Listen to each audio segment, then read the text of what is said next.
It is THG News Today. Good morning. I am Mervin Hanley reporting for Wednesday, 20th September. I'm a bit under the weather this morning, but we understand how important the morning news is to you. So let's hear from Carl & Sons on St. Martin, and we will be right back with the news in detail. Carl & Sons have been serving the people of St. Martin for over 40 years, and the food and service get better and better.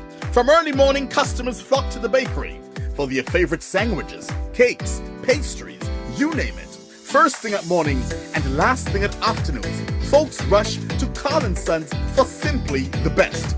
There are two locations, Coal Bay and on the Pondville. In Coal Bay, the opening hours are Monday to Friday from 6 a.m. to 6 p.m. On Saturdays, 6 a.m. to 5 p.m. And on Sundays, 6:30 a.m. to 10:30 a.m. and 2 p.m. to 5 p.m.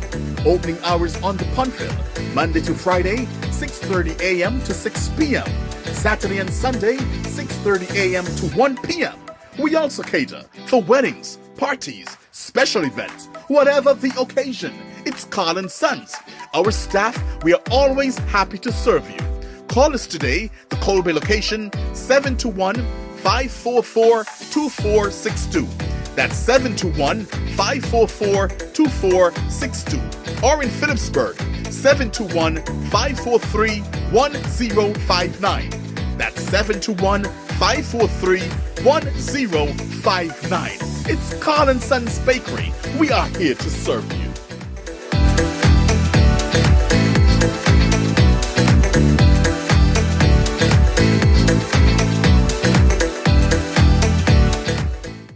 The Antigua Barbuda government says it is going ahead with plans for establishing a new regional airline, even as it acknowledged a move by other sub-regional countries to do so.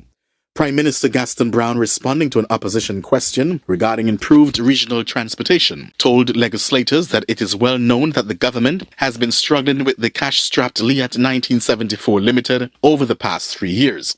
We would have gotten it right from the onset. We knew that if we were to allow the other shareholders of LIAT to collapse the airline, that would have created a significant problem to connect Caribbean people, and you would recognize that notwithstanding the fact that LIAT is still operating, there's still a problem in terms of meeting the demands of the Caribbean people, especially individuals within the OECS sub-region.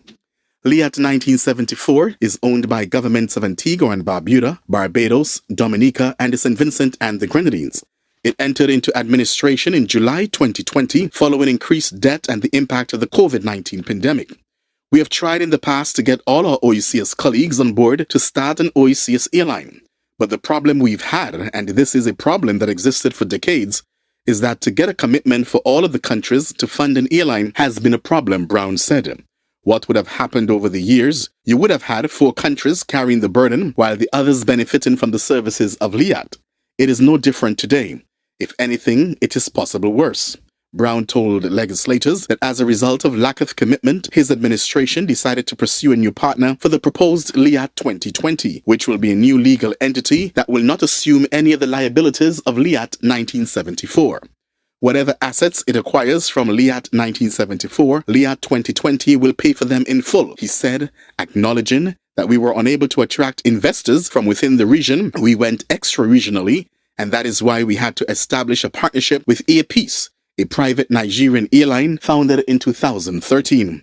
Air Peace is a billion-dollar company. In fact, just recently, it would have ordered about $300 million worth of aircraft. So it is substantial in terms of its assets base.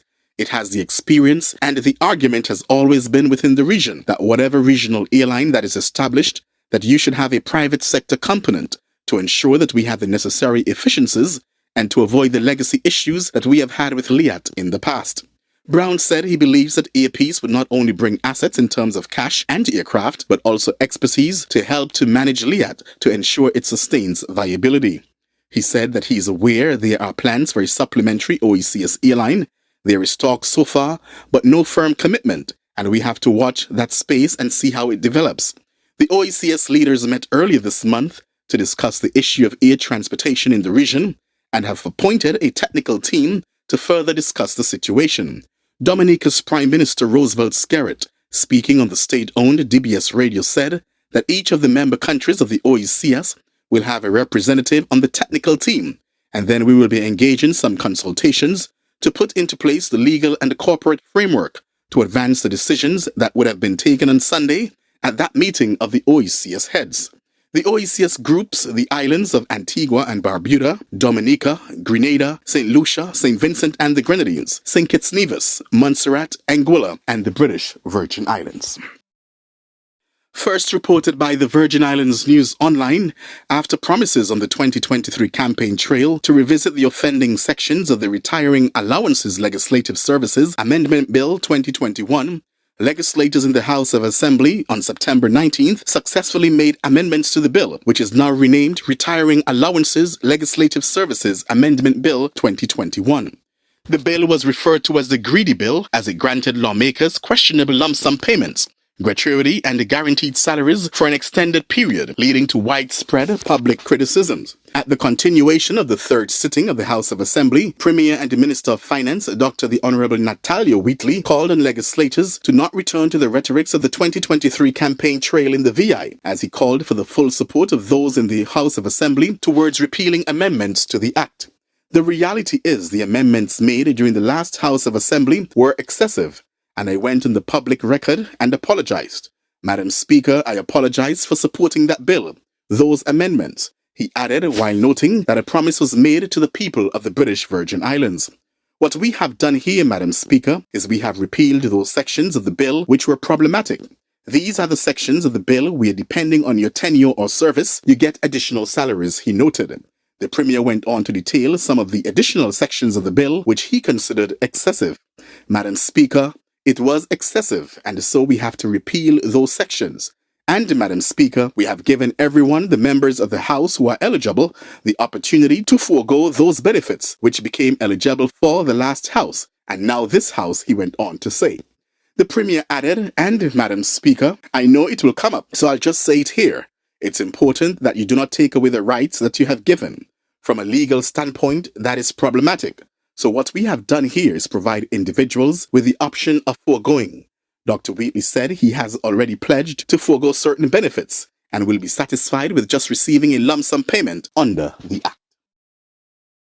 And finally, in our news this morning, after the departure of Everett Martin from the Bank of Nevis as CEO, THG News Today is reliably informed that Nevision Denrick Liebert is acting Chief Executive Officer and acting head of Nevis and corporate banking. We reached out to the bank for a statement. They did not confirm or deny the news, but a source close to the bank is a very credible one, so we felt comfortable enough to share this news with you. Mr. Denrick Liebert is a banking professional of 29 years and has held the position of credit manager since July 2017. Before that, he held the positions of loans manager for 3 years. Denrick has worked in the banking industry since 1990, when he started his banking career with Barclays Bank PLC, which then changed to First Caribbean International Bank and now to CIBC First Caribbean International Bank.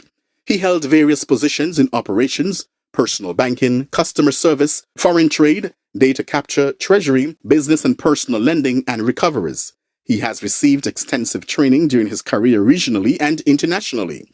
He currently holds an MBA from the University of Leicester in the United Kingdom. He is an avid sportsman with a special love for cricket, having played at the club and under-19 level for Nevis. He also served as the president of the Nevis Cricket Association, director of the Leeward Islands Cricket Board, and director of the West Indies Cricket. Let me say congratulations to Denrick Liebert of Nevis in his position now as acting Chief Executive Officer. With that, we've just concluded THG News Today. Do join us again tomorrow for a similar presentation. I am Mervin Hanley, and I'm wishing you a blessed day.